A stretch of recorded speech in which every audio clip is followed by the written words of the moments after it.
సువిశాల సముద్రంలో ఒక లగ్జరీ ట్రిప్ కోసం 150 మంది బయలుదేరగా ఆ ట్రిప్ ఇప్పుడు భయానకంగా మారిపోయింది. హంటా వైరస్ వాళ్ళని వెంటాడుతుంది. దీంతో నడి సముద్రంలోనే వాళ్ళు ఎటూ వెళ్ళలేక ఆగిపోవలసి వచ్చింది. అనేక దేశాలను సందర్శిస్తూ సరదాగా యాత్రలు పూర్తి చేసుకుందామని బయలుదేరగా ఇప్పుడు వాళ్ళని ఏ దేశంలోనికి అనుమతించకపోవడంతో గత కొన్ని రోజులుగా సముద్రంలోనే ప్రాణాలు అరచేతులు పెట్టుకుని ఉండిపోయారు.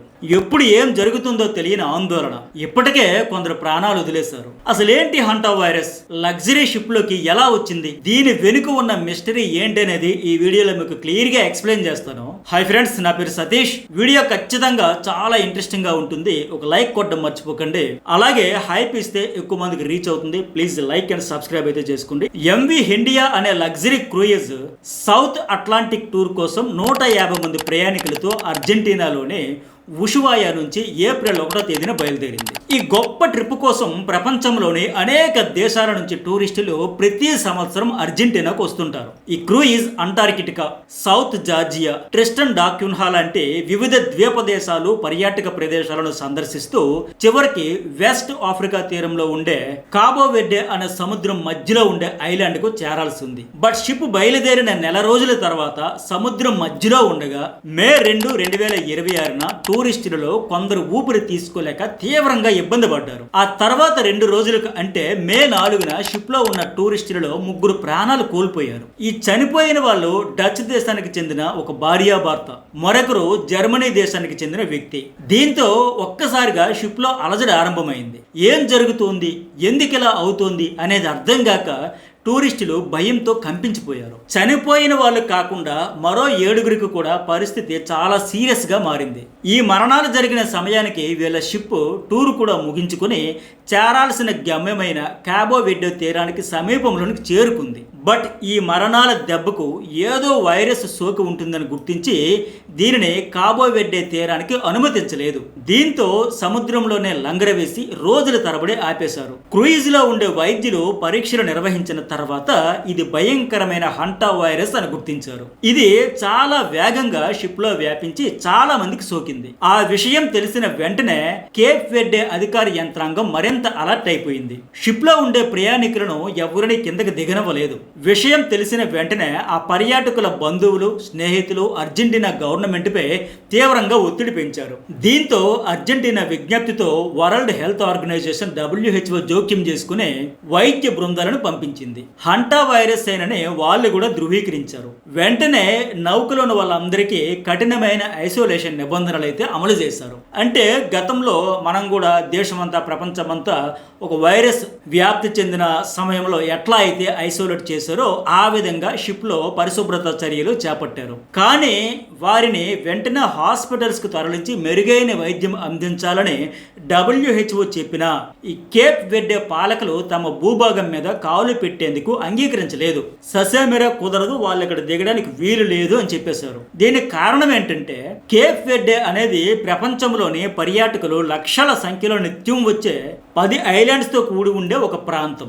అద్భుతమైన ప్రకృతి దృశ్యాలు, అందమైన ప్రాంతాలు ఇక్కడ కనిపిస్తాయి. ప్రపంచంలోనే ఫేమస్ అయిన శాంటియాగో, సాల్, జోవా విస్టా, శాంటో అంటోవా లాంటి ప్రదేశాలన్నీ ఇక్కడే ఉన్నాయి. అసలే వేసవి కావడంతో ఇక్కడ బీచ్లు కిటకిటలాడుతుంటాయి. వాతావరణం చాలా ప్రశాంతంగా ఉంటుంది. అందుకే వైరస్ ఈ ప్రాంతంలో ఒక్కరికి సోకినా అది దేశ విదేశాలకు చెందిన టూరిస్టులు అందరూ ఇక్కడ ఉంటారు కనుక చాలా వేగంగా ప్రపంచమంతా స్ప్రెడ్ అయిపోతుంది అని భయపడే, అందుకే ఎట్టి పరిస్థితుల్లోనూ ఒడ్డుకు రావడానికి వీల్లేదని మరో ప్రాంతానికి ఆ క్రూయిజ్ ని తీసుకువెళ్ళిపోమని వాళ్ళు గొడవ చేశారు. హంటా వైరస్ ప్రభావం చాలా తీవ్రంగా ఉంటుంది. ఇది ఎలా వ్యాపిస్తుంది అనేది తెలిస్తే నిజంగా ఎవరైనా భయపడతారు. హంటా వైరస్ అనేది ఎలుకల ద్వారా వ్యాపిస్తుంది. అంటే ఎలుకల మూత్రం, మలం, లాలాజలం ద్వారా బయటకు వస్తుంది. ఒకసారి మూత్రం పోసాక అది ఎండిపోతే దానిలో ఉండే వైరస్ గాలిలో కలిసిపోతుంది. ఆ గాలిని పీలిస్తే వ్యాధి బారిన పడతారు. అంటే గాలి ద్వారా వ్యాపించే అవకాశం ఉంటే పరిస్థితి ఎంత భయంకరంగా ఉంటుందో మనం ఆల్రెడీ గతంలో ఒక వైరస్ విషయంలో చూసాం, అనుభవించాం. సో ఇప్పుడు ఈ హంటా వైరస్ కలిసిన గాలిని పీల్చాక 2 రకాల తీవ్రమైన అనారోగ్యాల బారిన పడతారు. ఒకటోది hanta virus pulmonary syndrome, HPS. ఇది మొదట అలసట, జ్వరం, కండరాల నొప్పితో మొదలై ఆ తర్వాత తలనొప్పి, కళ్ళు తిరగడం, చలి, పొట్టలో తీవ్రమైన నొప్పి, అనారోగ్య సమస్యలకు దారితీస్తుంది. ఆ తర్వాత లంగ్స్ కి అటాక్ అయి శ్వాసకోశ ఇబ్బందులు తలెత్తితే మరణాల రేటు చాలా తీవ్రంగా ఉంటుంది. అంటే ప్రతి 100 మందిలో కనీసం 38 మందికి ప్రాణాపాయం ఉంటుందని అమెరికాకు చెందిన centres for disease control and prevention CDC సంస్థ ప్రకటించింది. ఇక ఈ వైరస్ వల్ల కలిగే రెండో అనారోగ్యం ఏంటంటే haemorrhagic fever with renal syndrome HFRS. ఇది చాలా ప్రమాదకరమైంది. ప్రధానంగా కిడ్నీలపై ప్రభావం చూపుతుంది.